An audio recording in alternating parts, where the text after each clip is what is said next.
first time here on new track, new Velodrome in Novo Mesto, and thanks to LJUBLJANA and Novo Mesto City to host us.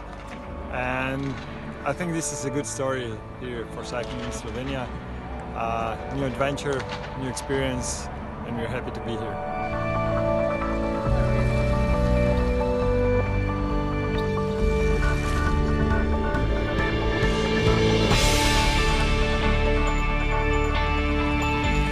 It's been a lot of years since I've been on the track, so I was a little nervous to start with, but just remembered to keep pedaling, and it's a great place to train and good to mix up the training, so we had a lot of fun.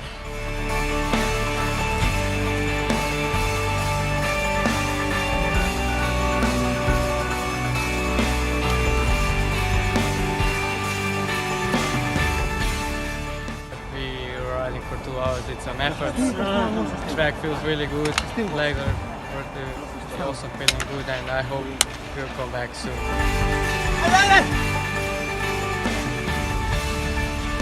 We are super happy to have this Velodrome here in Novo Mesto. Next week we have national championship, and we hope for a good result.